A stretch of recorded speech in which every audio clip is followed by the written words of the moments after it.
Hey guys, it's Evie here. Welcome back to my channel, or if you are new here, welcome. I hope you decide to stick around and subscribe. In today's video, I'm going to be talking about bodybuilding competitions, and especially this is towards like if you're a first-time competitor. So I'm going to be talking about what to expect, what to consider, and kind of like the cost of things as well, because there is a lot of things that go into bodybuilding. And when I was looking into this as a first timer, I was very overwhelmed. So maybe this can be like your one-stop shop to everything bodybuilding if you're a first timer. So yeah, what to expect, what to consider, and the cost, all wrapped up into this video. So let's get right into it. Okay, first up, I'm just going to go straight into the cost. So this is a very expensive sport. If you just thought, oh, all you need to do is get up in a cute sparkly bikini, in some heels, on a stage, yes, I guess that is the crux of things, but there is a lot of things that go into that to actually get to that end goal of being on stage. So let's break it down into all the things that you need to consider when it comes to costs. First things first, you need a coach. I know there are some people out there that do self-coaching. They have used maybe ChatGPT, but there is only so much that the ChatGPT and your self-knowledge can do. Because I feel like when you are self-coaching or creating your own plans, you're a little bit biased towards yourself. So it's really great to have that external source to be able to push you that little bit more, because you know, towards the end of prep, you're like, gee whiz, I really want more food, or I really want more carbs. I feel like if I was doing it myself, I would give in to that, I guess, craving of wanting more carbs. Whereas if you have a coach, they set you the macros, so you really don't have to think about it as well, and you're having that external bias come in to help you get to this stage lean that you need to get to. So make sure that you get a coach, because they're going to need to, well, they will guide you through your building phase, and then your prep phase, and then your reverse diet phase. So there's 3 different phases that go into bodybuilding. It's not just the dieting phase. So the build phase is building that foundation, creating the muscle, and creating that physique that you want, but it's just covered by a little bit of fat. You also have a little bit of food freedom when it comes to that bulk as well. Then you're in that dieting phase. It is very, very strict, and your coach it goes from like, I guess, weekly check-ins to, I guess, daily check-ins, because your coach will need to see how your body is reacting to foods, if your weight is dropping, and if it's not dropping, what we can do. And then you have that reverse phase, so helping you go back and into a healthy state. So 3 different phases that you're going to need someone to coach you through, and it can get pricey, because usually in a preparation phase as well, because you are having those daily check-ins, usually coaches do charge more for that prep phase. So make sure that you find a coach that you align with, that you love, and if they've competed themselves, or they have a presence online where they show who they have competed and what their competitors look like at the end, you can kind of get a gist of what to expect if you are to go with that coach. Second thing, you're going to need a posing coach, because when it comes to bodybuilding, it's not just standing up on that stage looking lean, it's actually doing mandatory poses. And there's only so much that YouTube videos can do. So I really recommend getting a posing coach. At the start, I was doing monthly sessions, and then it kind of goes into fortnightly sessions. And then when I'm usually at the end, that's when I would recommend going into weekly sessions. But again, it is a big cost, so you just do what you find fits. But I highly recommend getting a posing coach. This is one thing I would definitely not skip out on.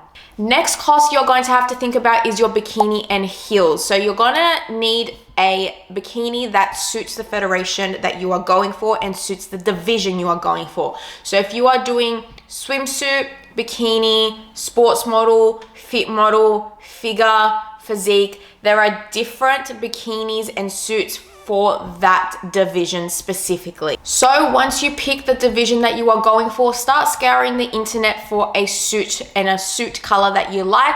I highly recommend trying to find something that suits like your hair color and eye color, like what will complement really, really well with you. I ended up going with emerald green. I feel like that worked out really, really lovely. This is something that you can kind of find cheaper alternatives for. There are people that rent their suits. There's also places that you can buy them secondhand. My bikini I bought brand new, but my swimsuit, when I did swimsuit, I actually rented that off someone, so I was able to save some cost. When it comes to heels, there are specific styled heels that you need to go for. It does need to be a clear like strap heel, and then you can also find ones that are bedazzled, non-bedazzled, kind of what fits into your budget. The heels I also got secondhand, so I literally found someone selling them and they were $50. So usually brand new bodybuilding shoes are usually about the $200 to $300 mark, and I got them for $50 for secondhand. So those are the kind of things that you can save cost on. The next cost that you're going to have to think about is registration, membership, division, hair, makeup, tan, and accommodation if you are doing accommodation. So let me break it down for you.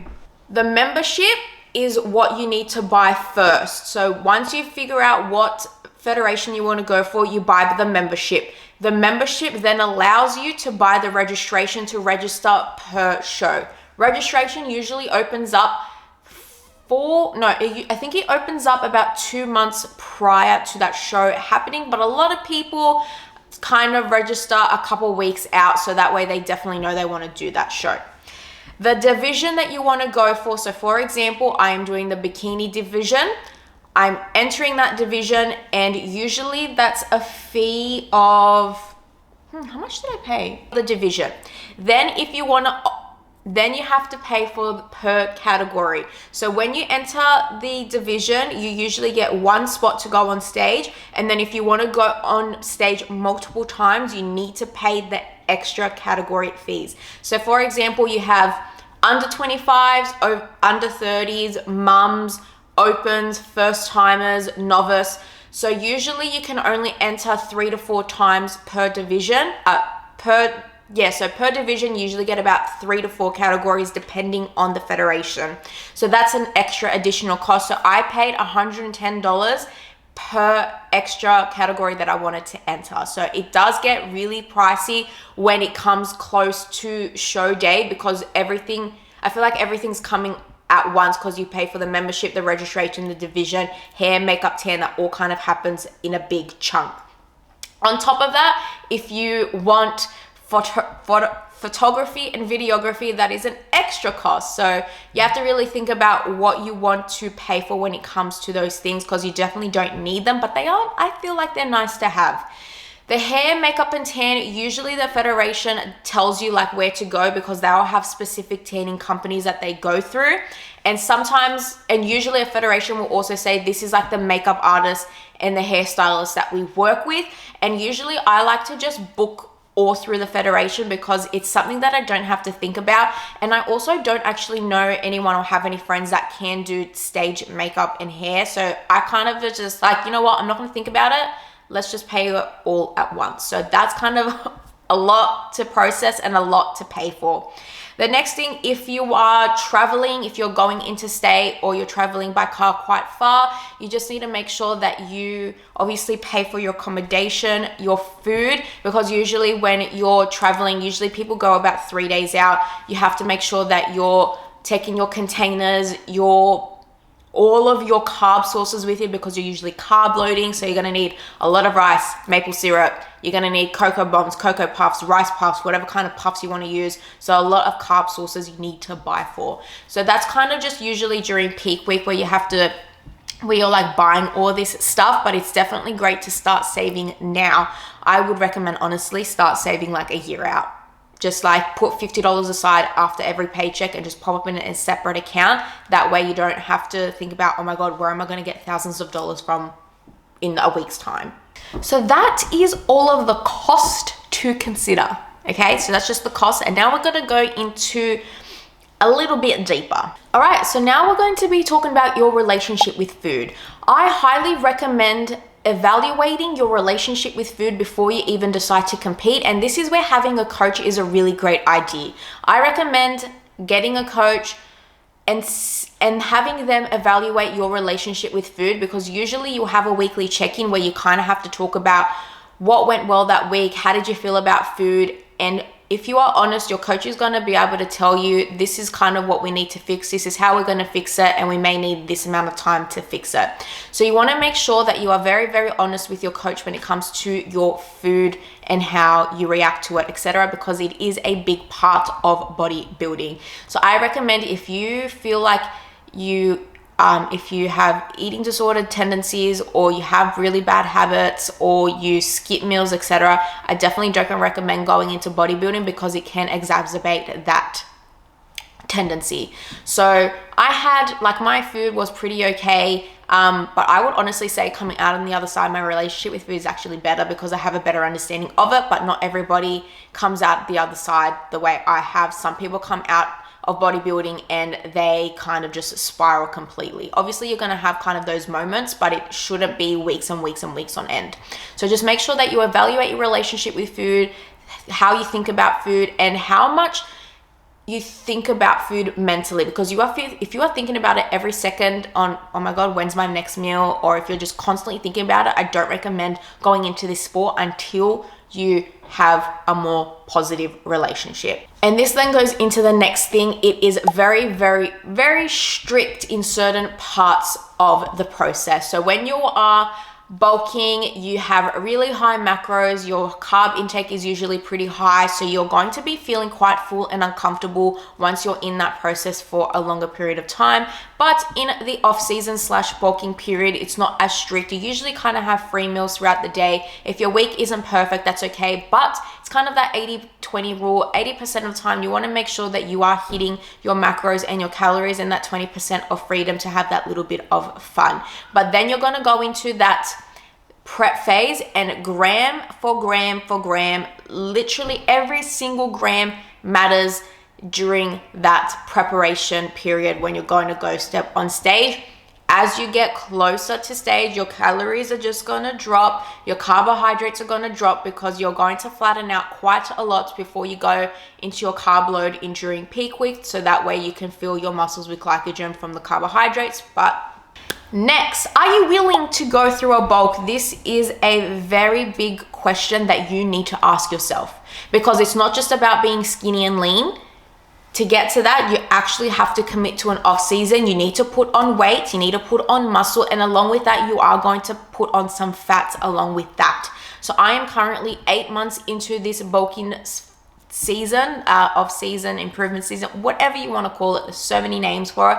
I'm starting to feel uncomfortable, and I really don't want to continue this for the next 4 months, but I am going to. You really need to remember that the off-season is where the physique is made. The off-season is where the muscles come from. You really cannot put on dense muscle while in a deficit. The deficit is to shed the fat, so that way the muscles that you build in the off season show off. So you really need to think about, how is my relationship with food? Am I going to be able to commit to a bulk, and am I going to be able to commit to the strict dieting when it comes to prep? So there's really a lot of questions when it comes to food, when it comes to bodybuilding, because you're literally judged on your looks. It is a sport where you are judged on your looks, and you have to be okay with that as well. Time management. You need to really, really consider your time management skills, because you are going to be spending a lot of time in the gym. And this is because you're going to have to get your lifts in, whether that's 4 to 5 sessions, whatever you decide, whatever your coach decides is right for you.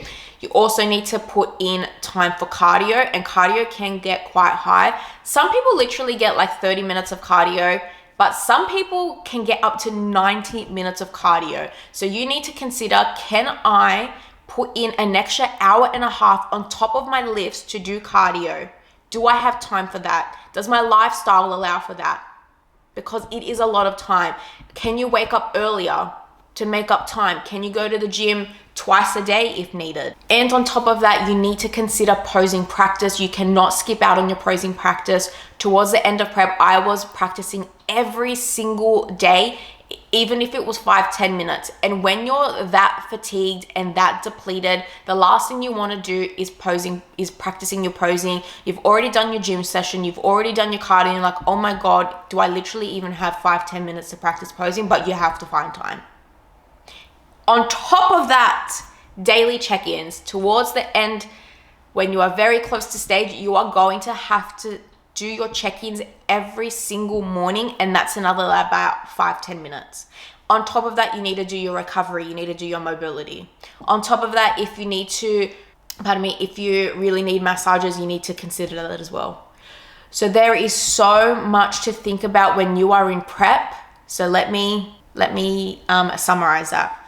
Your gym sessions, your cardio, your posing, your daily check-ins. So those are all the things, 4 things that you really need to consider to put into one day. And on top of that, you need to get your work done. On top of that, you need to make sure that you are checking in with your friends and still having that social time. On top of that, you're preparing for your food. There is so, like, literally by the end of it, your time management skills really should be by hour. You need to have a diary. Put it in your notes app. At 7 a.m. I'm doing this. At 8 a.m. I'm doing this. So that way you are not skipping out on all these important boxes that need to be ticked. Because if you skip out on even one of these, the way you look on stage can be affected, unfortunately. The next thing you need to consider is, what are your support necks like, and who do you have around you to support you through this time? Because it is a selfish sport, and it is a very fatiguing sport. And it can bring out the worst version of yourself. You might be more moodier, you might be crying a little bit more, you might just be looking like a zombie, just going throughout the day, just trying to make it through. And that's what it can be like. It is a very, very tough sport because you are depleting yourself for quite a long time. And this is where your support networks come in. And this is why it's important to have really close friends that understand what you're doing. They don't have to have done it, but they understand what you're doing, and they understand that sometimes you're not going to be able to check in because your mind is just elsewhere. And if you have a partner that is so understanding and so supportive, this is where they will shine, and you will need to lean on them. I leaned on my husband a lot. Like, he took on a lot of the mental load, and I feel like by the end of it, it was starting to affect him, because I was just like, again, like kind of like the worst version of myself by the end of it, just because you're so fatigued from lack of carbs and also lack of calories. But he was incredible. If I just needed to cry, he just held me and cried. I even checked in with my friends being like, hey guys, like, I am so sorry that I just haven't been there, but this is how I'm feeling. So don't bottle your emotions. Don't bottle them. Just fucking tell people how you're feeling, because they will able to give you a little bit of a boost. So I know, like, towards the end of it, like, I made some really great friends in the gym who were in prep at the same time as me. And I would walk into the gym and I would look like a grumpy bitch. And they'd just be like, hey, how's it going? And I'd be like, it's actually not going so great. And then they would just give me a few words, and I'd be like, oh, you know what? I actually can do this. I am so close to that. Like, I'm not going to quit now. So that's what I mean by having a support network. So if you have friends in the gym who are doing bodybuilding, check in with them. Check in with them. Check in with your partner. Check in with your friends. Just a quick message being like, hey guys, this is how I'm feeling. I need your support right now. Those simple acts will get you through prep, because a lot of people say it's an isolating sport, but it doesn't have to be. It really does not have to be an isolating sport if you just share how you're feeling with the people around you. And the last thing to consider is, what is your mental health currently like? If you feel like you are battling the day, if you feel like every day is a battle, I do not recommend going into this sport, because it will amplify those feelings. So really just acknowledge what your mental health is currently like, as well, like before analyzing what your relationship with food is like.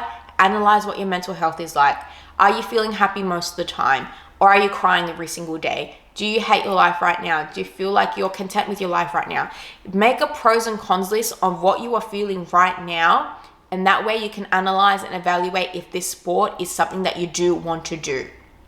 Because, as I mentioned just before, it will bring out the worst in you. And if you feel like life is already shit, it's just going to amplify those feelings.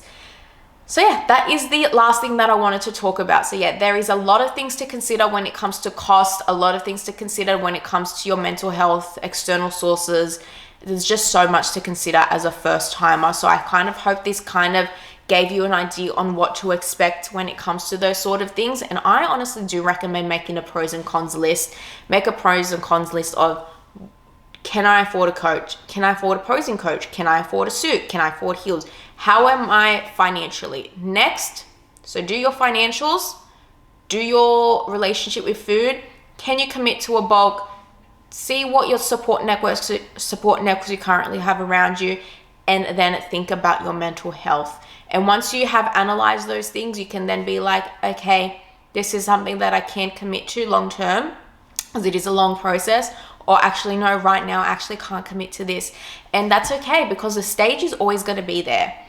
If you feel like you won't be ready for another 2 to 3 years to start this process, that stage is not going anywhere, okay? It's always going to be there. So that's something to consider as well, and time is going to pass anyways.